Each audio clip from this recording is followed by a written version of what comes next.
In this series of videos, you'll learn everything you need to know to get started in the world of Adobe Animate. Let's do it.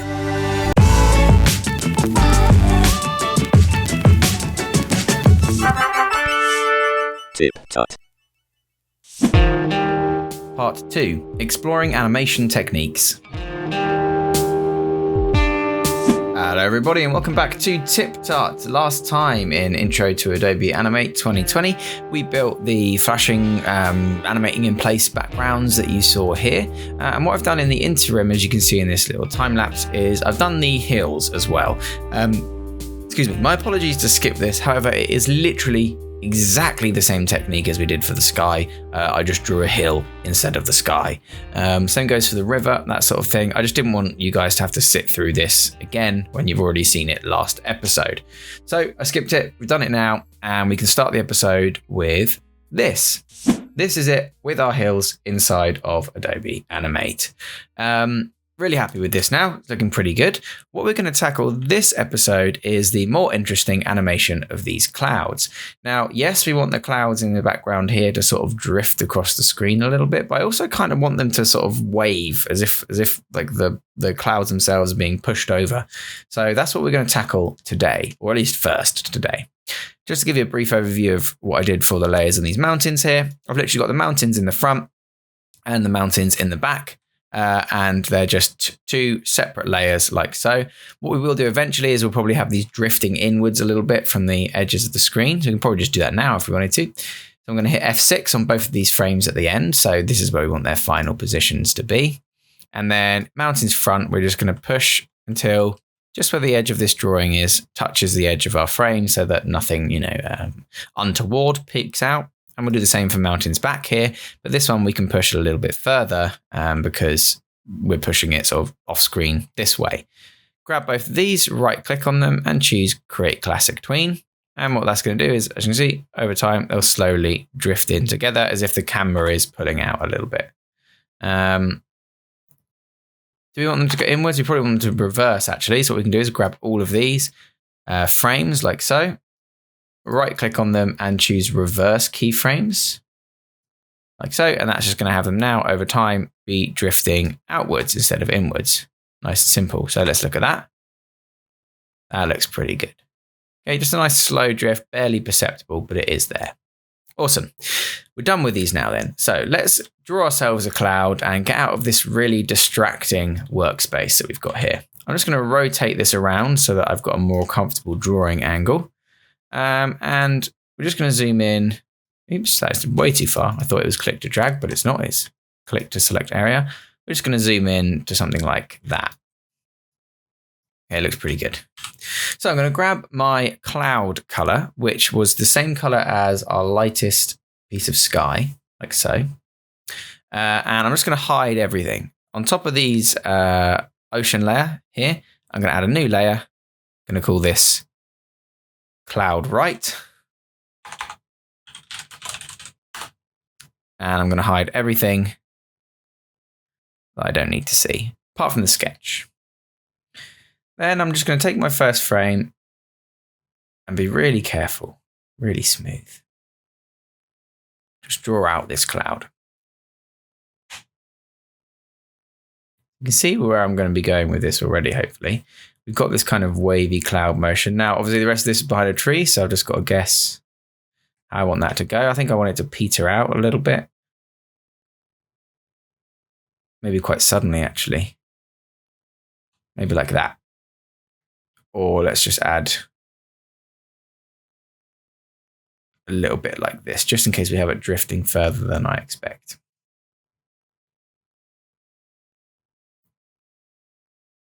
That looks pretty good. So we'll just fill that in with K. And there is our first cloud. So we'll stop having a wonky head and we'll see what we're working with. So we've got our cloud here. What I'm going to do is select that cloud, hit F8 and call it Cloud Right. Now, you probably guessed what we're going to do. We're going to have the cloud drift slowly across the screen. So we're going to hit F6 to add in a new keyframe there. And we're just going to shift it gently across the screen like that. Okay, that's probably enough of a distance. So let's hit Create Classic Tween and you'll see it'll start to move across the sky. However, we're interested in the inside of this for our animation. Okay, so here we are inside our cloud. Now, this is quite a complicated one. So what I'm going to do is just create some new layers to illustrate what I want this animation to look like. Say, for example, I take a really simple cloud. It's got 2 bumps on one side, and it's got 2 bumps on the other side. Okay, let's fill that in. Let's use this as a guide layer. And on the layer on top, we're just going to hit, let's create like a nice light color so we can see what we're doing. We're going to duplicate this cloud. Okay, here's our first lump, like so. And voila, yeah. On the next frame, however, we want to basically treat each lump, if that makes sense, as if it were moving into the next lump. So this lump here is going to become this lump here. So if we drew it lump at a time, this lump would move slightly. Obviously, we'd fill in the rest of the cloud too. We'd create a new frame and it would get a little bit further towards becoming the next lump. New frame. And it would start to look a lot more like this lump. Next frame, it starts to look pretty much exactly like this lump. Yeah. So what we've got, if we looped that, would be this kind of motion like so. Then we go back over the same frames again, but this time we focus on this next lump next to it. So whilst it would start like that, it would then have to start moving to become this smaller lump next to it until it's almost exactly, you might have to duplicate a few frames, of course, till it's almost exactly that previous lump. And as you can see there, apart from where we need to fix this edge, this lump would then just stay the same and stay the same like that. You can see that that cloud is then sort of growing into itself down there. If you were to repeat that process on the other side, which we'll quickly do just for the sake of argument. So this lump would then start to move. And then again, getting closer. Remembering, of course, all this section is going to be filled in. Getting closer. How many frames I've got left? Just the one. Yep. And then would be pretty much exactly this lump. Okay. Then we go back over and we do this lump becoming this lump. So it moves a little bit to become that next lump. Moves a little bit further to become that next lump. And a little bit further to become the next lump. And then almost entirely becomes that lump. I know I said the word lump quite a bit. We can see we've got that one moving down. So now we just need this one to be kind of staying in place. Jiggling a little bit, obviously. Like so. We've now got these clouds sort of moving almost in perfect loop. Then we just need to make sure, go back to the very middle, and we'd get back to that original section. So as this is starting to disappear, we'd have to have a new lump beginning to form here and here. And then beginning to fill out and form and regrow that middle section until we get our perfect loop. Okay, now you can see how in structure that looks weird until it's finished.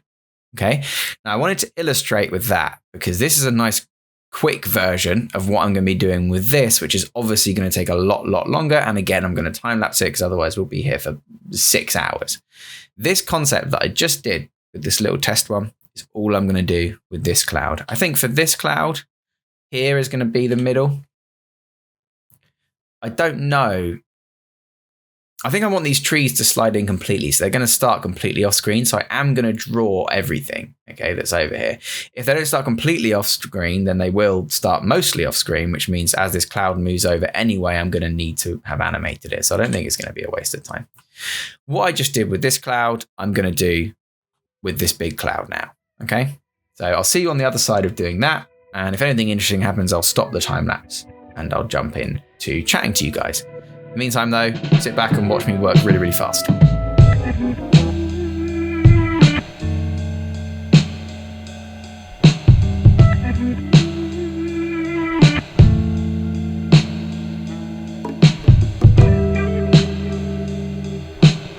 So we've got our first billowing section of cloud done now, and you can see that's kind of getting its perfect loop started to go.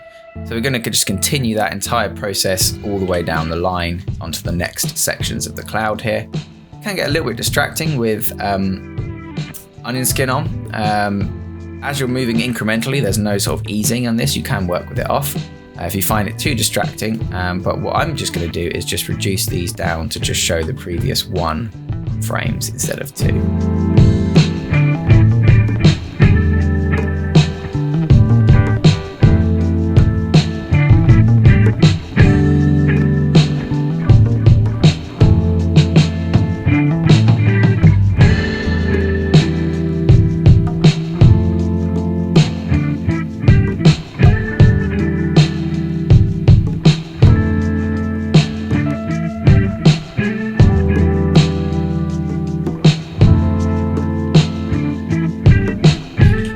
Obviously, as you reach the end of the cloud, the movements are going to become less erratic because the actual sort of depth and height of these cloud bumps is much, much less. So you want to make sure, because it's moving in the same amount of time, that it takes smaller, obviously, increments to get there because there's less space to move.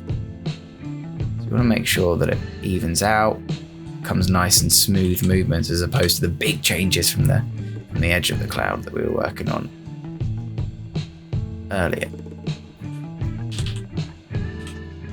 So as it starts to become the looped section here, for example,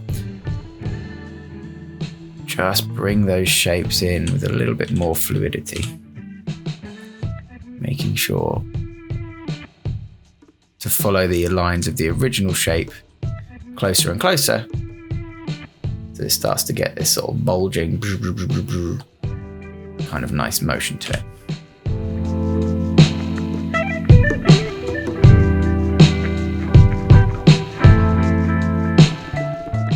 So reaching the end of one of the clouds now, all I need to do is essentially for this section is try and accurately trace the same thing as much as possible, but still leaving in a little bit of that boil, so it sort of tumulates in place a little bit. And then what I think I'm going to do is, once this whole cloud is done, I'm going to come back and literally chop off the bottom of it. So I'll grab my selection tool and I'll do this, which gives it a really nice, clean cut edge to that bottom of this of the cloud there. I will do that at the end though, however, I just undo that, because obviously at the moment we need to make sure that we've got all the motion correct before we start just removing sections.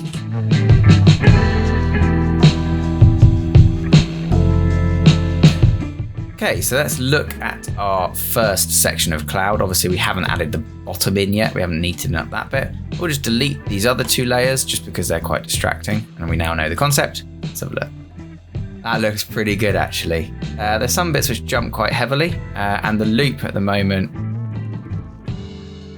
yeah, look at that. It's got that kind of whoomph, whoomph, and that's because where we've reached the previous frames, it's kind of settled into that motion where we've had big motion and then easing into the little motion.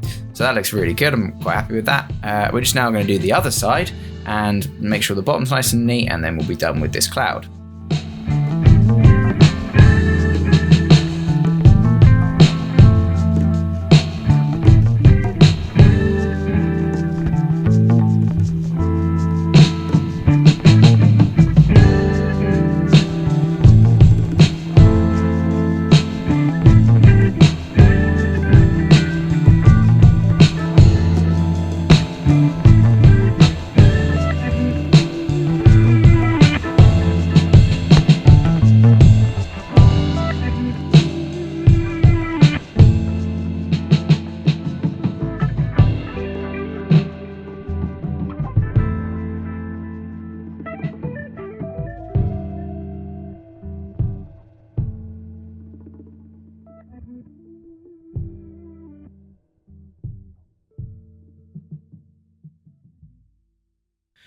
Okay, and there we have it, our completely looping cloud, which I must say looks pretty good. I'm quite happy with it. So let's drop back into our main scene. We can zoom out by holding Control, not Alt. I always hold Alt. See what that looks like in the main center, which looks pretty good if you ask me.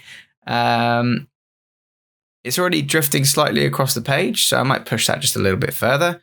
If we go to Cloud Right layer and just push that in, because by that time the tree's going to have come in and covered it up anyway. So let's have it start out a bit further like this. That looks pretty good. So it's actually moving across the thing quite well. Okay, pretty happy with that. Oh, one thing I do need to fix though is the fact that that bottom layer, oh, excuse me, I clicked in the wrong scene there. The fact that that bottom layer is still visible, this one here. So we just need to delete that. There you go, that looks much better. So that previously had that bottom one showing through all the time, so it would flash through occasionally. So we'll delete that layer, go back to our main scene, and there you go, that looks a lot nicer. All right, pretty cool. Let's turn these other layers back on. We've got our sky base, our sky, our ocean. Well, actually, let's have it looping and turn them back on a bit at a time. So we have our sky base and our sky, which currently looks like that. Okay, kind of janky and weird until, of course, you start to add in things like the ocean, which hides up that janky bottom area. Looking pretty good. Now we can add back in our cloud.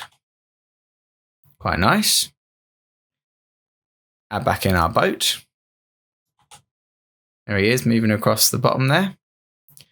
Add in our mountains. Our other set of mountains. And there you go. Looking pretty good. All right, so let's pop the sketch back on top and see what is up next on the agenda. I think this time around we will add in this little house down the bottom, because there isn't actually animation on that bit. If you wanted to, you could add some smoke coming out the chimney in the same way that we added these clouds just now, but I'm just going to keep it static, I think, otherwise it's going to get a bit too distracting. So we'll add that in because it's quite a complicated little design with lots of little layers and things like that, and then we will call it an episode. So I'm going to attach this to the mountains. This set of mountains, so that as it moves across, this house moves with it. What I'm actually going to do is draw it on its own layer out here first, because otherwise I won't be able to see the sketch. So I'm just going to add a new layer on top. And again, we're just going to draw this guy all in one layer because it's not going to move. And we're just going to use a collection of cool little tools to do so. So we're going to need our dark purple color first of all. We've got 3 shades of purple. I think I'm going to need the middle shade. Let's do the lighter shade of purple just first so we can see what we're doing. So for this, I'm just going to trace the house. So we need this kind of wall section we'll do neatly and correctly.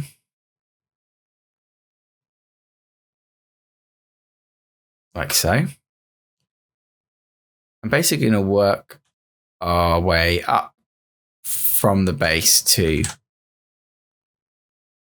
the fence in front. So we'll work our way up in layers.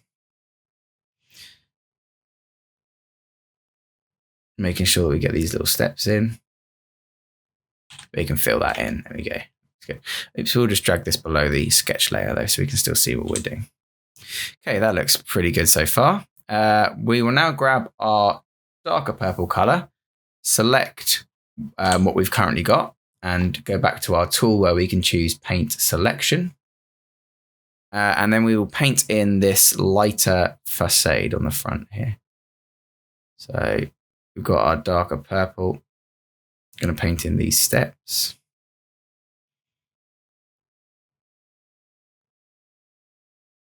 Like that. And like that. And that will actually paint the same shape so that when we deselect it, oh, sorry, did I just do all of that in the same color? No, I didn't. I'm good. We can then just fill in that section on the right there. We'll grab our darkest color and we'll just select this bit here. And then we'll just roughly see where that door is supposed to go. And we'll just fill in the door.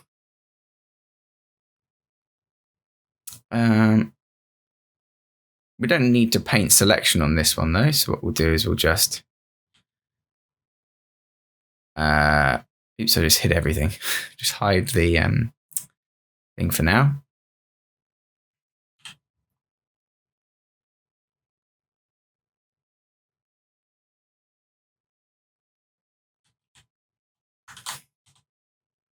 Okay, pretty good. Painting that bit nice and dark. So now we've got our entire door section here. We can grab our darker purple and just draw the edge of the door frame like that.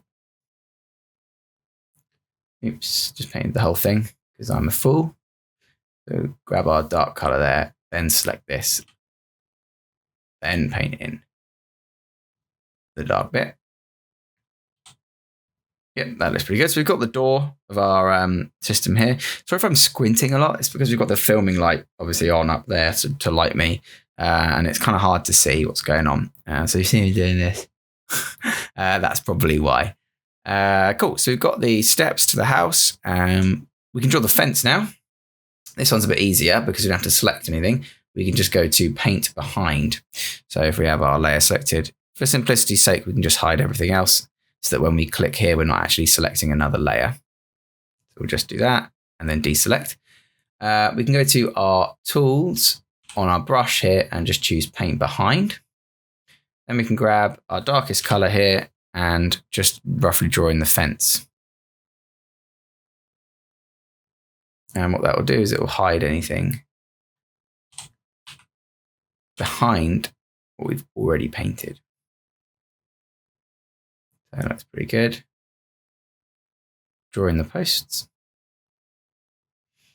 And you can just keep referencing the previous layer or you can wing it. Okay, there's nothing else behind apart from the back section of this roof, so we'll do that. If we select this orangey color here, still on paint behind.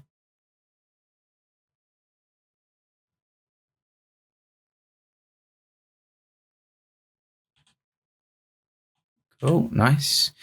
Now we change it from paint behind to paint normal because we're going to be hiding on top of, don't know what happened there. Painting the current wall.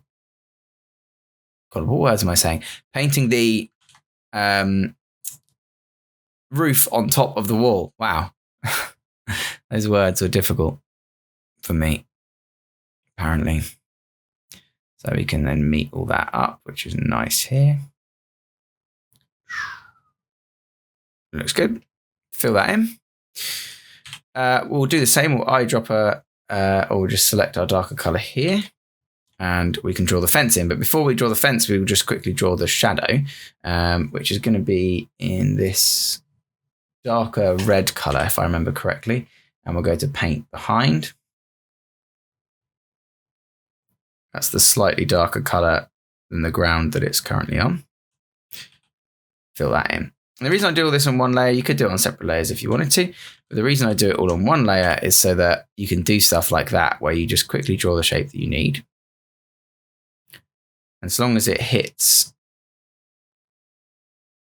the other content on the layer, you don't even need to fill in. Oh God, that eraser is rather big. You don't even need to fill in all the bits because it'll do it for you. Okay, that's pretty good. So we'll grab our black again. This time paint normal. Well, actually, no, we'll leave it on paint behind for now so that we can do these sections of the fence quite easily. That's good. And then change to paint normal because we want it to go obviously on top of the shadow as well as everything else.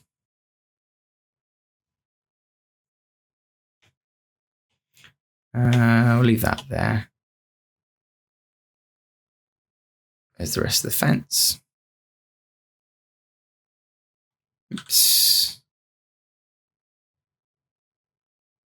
Okay, looks pretty good. So let's grab our reddish color here, this one, and we'll just quickly draw in these little stepping stones as well. So there'll be no animation on this section. It's literally just a house. Like I said, if you wanted to, you could add smoke to the chimney in the same way we added smoke to the cloud up there. I will just quickly do that second cloud as well whilst I remember. Once I've done these stepping stones.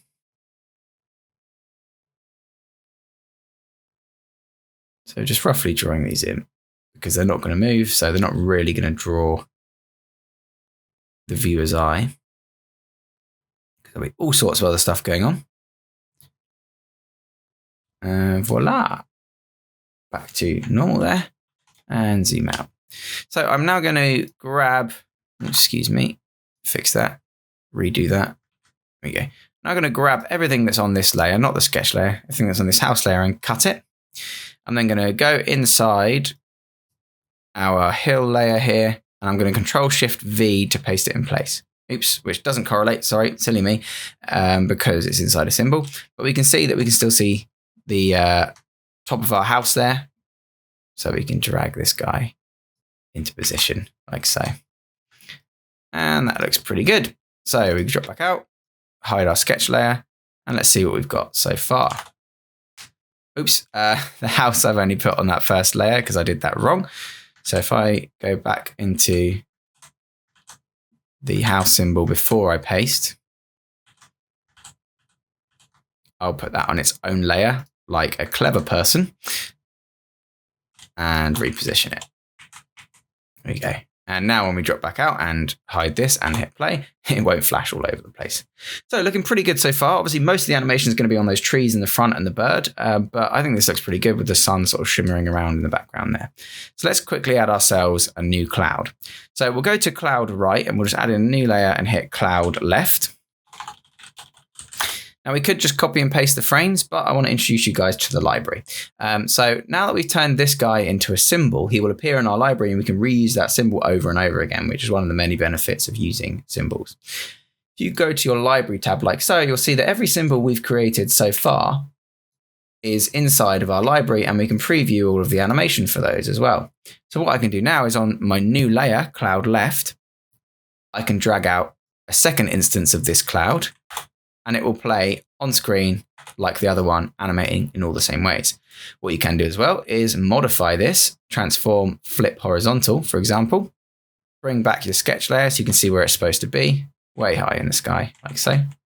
And we now have two copies of our cloud. So we'll just do the usual like we did before with F6 to insert a keyframe where we want it to end up. Go back to the first keyframe, move it out a little bit, like so, and hit create classic tween. And then we've got our second cloud. So this is really the power of symbols. You can do the animation once and use it over and over and over again.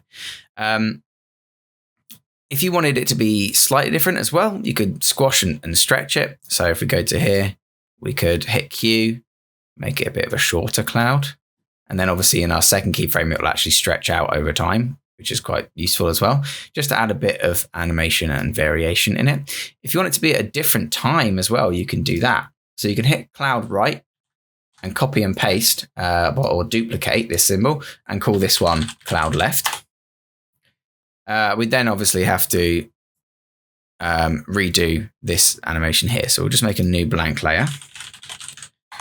And because we've got that nice looping animation, but if you wanted it to sort of start at a different time, you can just grab these first few frames and make it start instead from the middle here by just dragging them past it. Then if you put them all back in the middle, the first frame actually becomes the middle one. So that when you watch the whole thing, it starts at a different point, but still loops flawlessly. If you then drop back to your main scene and bring in your cloud left instead of cloud right, and then transform and flip horizontal, you can see that it actually moves at a different time than your other cloud. Still, oops, I think I messed up that actually, the frames. Yes, I did. Remove those frames there. you can see that it animates at a different time, different pulsing time than your other cloud, which does help if you want it to look not exactly the same. So we can reposition this guy. Oops. Reposition him back up here. Re-add in that last keyframe. Re-push him back over. Maybe that much. And hit classic tween. And then you've got a different timed animation, which you might prefer the look of, without having to do too much extra work. Now, all these bits around the edge might be quite distracting. So if you want to see what your animation is actually going to look like within a frame, you can hit Control-Enter instead of Enter, which will export a test movie. And then you can scale this down. God, if I could actually see what I'm doing because of this filming light. You can actually scale this down to hide all the excess from your frame, and you'll see the original bit there. So that looks pretty good to me. I'm quite happy with that. It's moving in a way that I'd want. Next episode, we're going to take a look at animating the last elements of this, which are the trees in the foreground, and then a really complicated little section on the bird, which I think will be episode 4, if I'm being perfectly honest. So, thank you very much for watching. I do hope you've enjoyed this tutorial, and I'll see you all next time on the next episode of TipTut.